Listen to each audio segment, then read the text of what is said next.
Hi everyone, hope you are doing well. So in this video, we will see how we create a different type of toolbar. So if you see this image, the first use case is where we are displaying the back arrow and title and action items and overflow menu. Okay. In the second option, we are displaying the navigation drawer, title and profile picture. This is large expanded and this is medium expanded. So we will go to our code. So here we will create one more function. Let's say main UI, and this will be a composable function, and we will move it outside the class.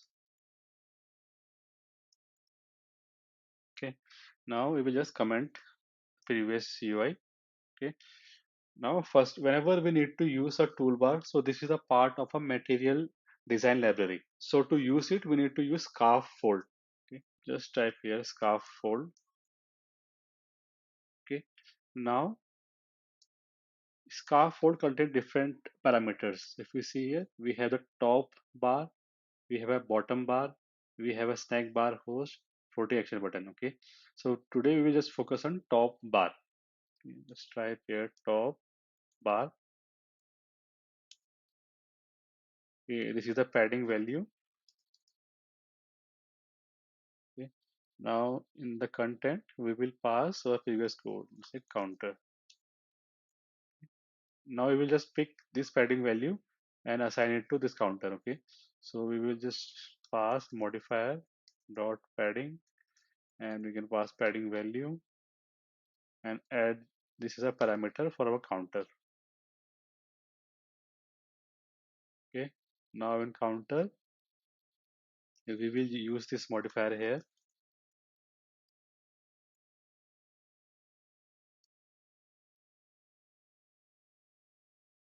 Okay, now we have a modifier, we need to change here as well, main UI. Okay, so there are three types of top bar. First one is this one, top bar. So if you see here, we have top app bar, we have large top app bar, we have medium top app bar. Okay, and one more is center aligned top app bar. So we will see one by one. So firstly, we will use top app bar. We will say top app bar. So first parameter is title. So for title, we will use a text here, and let's say it will be counter. So next we can use navigation icon, navigation icon. Okay. Now for navigation icon, we will pass icon. So to display the icon, we can use icon class. So in material library, we have default icon. So we can use a default icon here as well. So to use a default icon, instead of printer, we require image vector. Okay, so here we will use image vector. Image vector will be available in icons, icons dot. So we can either use filled, rounded, outline, sharp, or two-tone categories of icons. So we will just use outline. In the outline, we will use menu. A content description will be open navigation drawer. Okay. Now next parameter is, so we will define the action. So whenever you want to create a menu item, so for that we need to use actions. Okay. So we will use actions here. Now if you see for actions, we need to define a row scope. Okay. So again, we will just copy the same code. So instead of menu, we will add a user icon,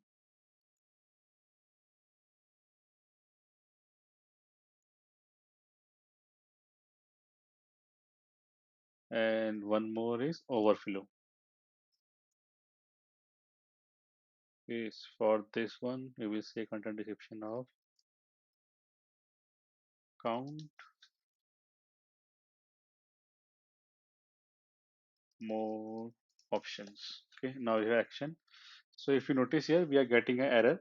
So these components are in the experimental phase. So what we need to add? We need to add is opt-in experimental material 3 API. Okay. Now just see how it look. Okay. Now if you see here, we can see hamburger icon, title, this user image, and this overflow menu. Okay. So if you see here, there is no padding or spacing is there.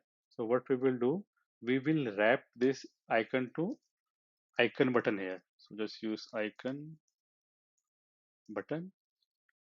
Now in the icon button, we will move this icon to the icon button. Okay.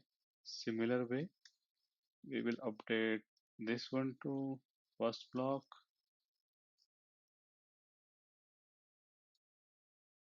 and do the same for second block.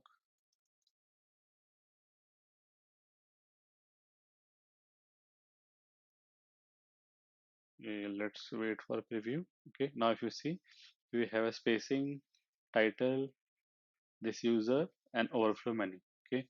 Now next thing is we want to add a overflow menu options. Okay. So for using overflow menu options, what we need to do, we need to add drop down menu, and expanded will be its state and what will happen on the dismiss. Okay. Now we need to add a drop down menu item. So add a drop down menu item. Now in the text, we need to add a text, and let's say it will be help one more item, and it will be more settings. As we already know, in Compose, if you want to do any change, we need to require a state. So whenever we click on overflow menu, we need to display a drop down menu, and once user select any drop down item, then it got dismissed. Okay, so we will define a state here where menu state by remember, and here we need to use mutable state of, and default value will be false. So default, it will be not expanded. Okay, now I will just copy this one and paste it to here, and whenever this pop-up menu got dismissed, we need to reset state to the initial one. So we need to display this drop down menu on clicking of this item. Okay, so we will change the state here as well. So whatever we have the current state, that need to be changed. Okay, so previously if it is true, then it now it will be false. If it is false, then we need to make it true. Okay, now let's see. Okay, now I click on this menu, so you can see help and more settings. Okay, now next thing is, let's say you want to align this title to center. Okay, so instead of top app bar, we need to use center align top app bar. Okay, now see. Okay, now our title goes to center. Now next thing is you want to display a collapsing or expand behavior. So here we need to use large top app bar. Okay. Now if you notice, the title goes to the expanded state. Okay. Now you want to add a scrollable behavior. Okay. So we can use a behavior also. Now we define a scroll behavior, and we want to define scroll behavior from top app bar defaults dot. So we will use the first one, enter always scroll behavior. Okay. Now let's see. Okay, now it is in the expanded state. Now we can collapse it. So this way we can add a scrollable behavior to the toolbar.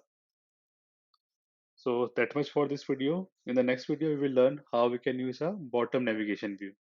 So stay tuned for further updates.